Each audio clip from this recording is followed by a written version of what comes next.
Lecture 3 here. Political changes in the Gilded Age. So how did the government deal with America's economic growth, and was government effective or ineffective in dealing with America's growth? Well, first of all, remember the government is laissez-faire. Laissez-faire means that the government doesn't do anything that it doesn't have to do. It relaxes the restrictions, doesn't have any restrictions at all.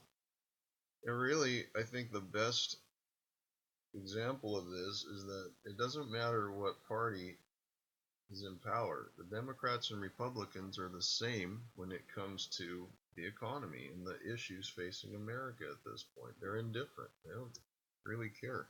Let's listen to President Grover Cleveland, who said, "No harm shall come to any business interest as the result of any administrative policy so long as I am president. The transfer of executive control from one party to another does not mean any serious disturbance of existing conditions."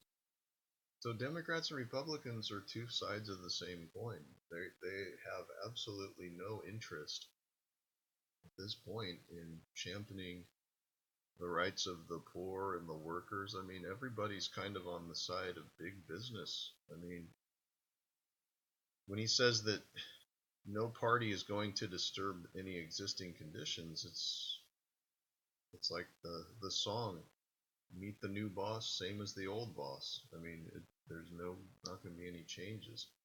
Now, public outcry did happen over the fact that trusts and monopolies were trying to dominate industries and trying to hurt American consumers, and so the government actually did do some things. First law they passed in 1877 was called the Interstate Commerce Act, which was an attempt to regulate the amount of money that railroads could charge to use the railroads.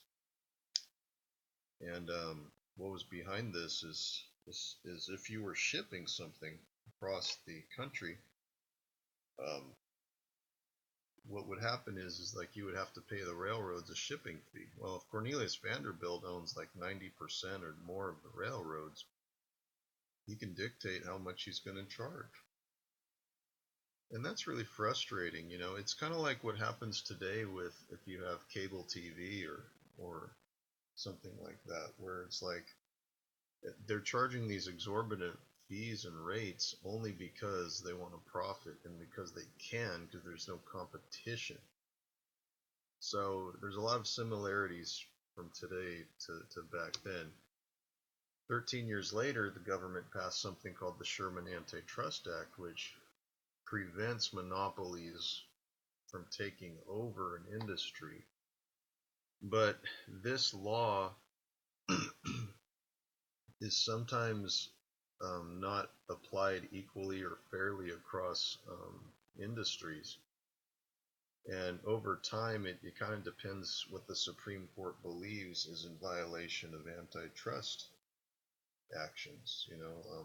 There have been various companies that have been in violation of the Sherman Antitrust Act over the years, most notably Microsoft back in the 1990s and AT&T back in the 1980s. And those companies actually had to break up their monopolies to share the market with other smaller companies. But other times, companies that were thought to be in violation of this law were not in violation of this law, according to the Supreme Court. So these laws are attempts at regulation. I'm not going to say they work perfectly, but I will say that they were attempts. Well, also, one thing that's starting to happen is strikes. I mean, workers, like I said before in the last lecture, the labor unions are growing. People have a sense that they are not becoming, not living in a fair and just, equitable manner.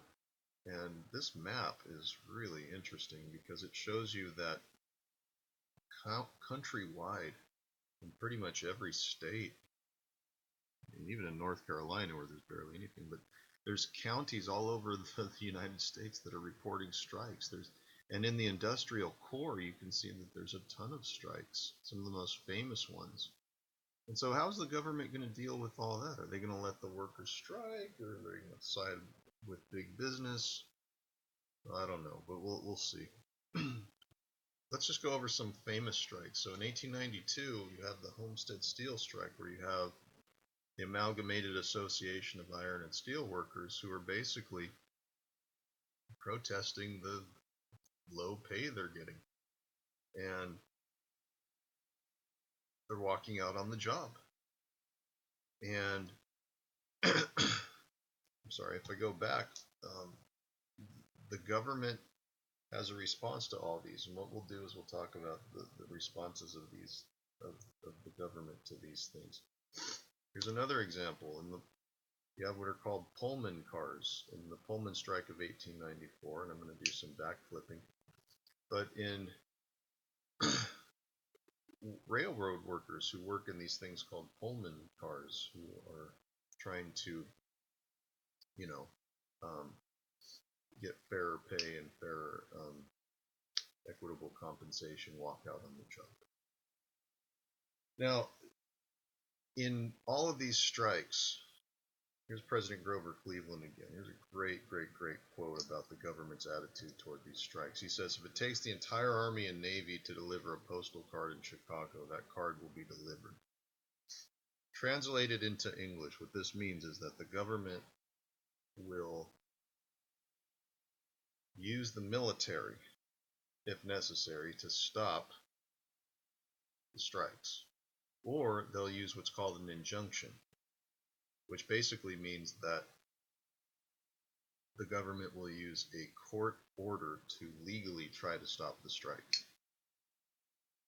So the government is very much anti-strike, anti-union, anti-labor, pro-big business. And in the Pullman strike of 1894, the government tries to stop the strike by the use of an injunction, which again is a court order. The Supreme Court says they are not allowed to strike. Well, if the workers don't comply, then they usually bring out the military. So those are just some examples of how the government, and I could go on and on, but when you watch the video for this lecture, you'll see a little bit more of that, and when you read the chapter, there's a lot more. But the government generally is not friendly to strikes, unions, workers. They will use any methods necessary to stop the strikes. Things, of course, have changed now. Well, the last part of our lecture has to do with social and cultural changes. So how did society and culture change? And we'll talk about that in the next lecture.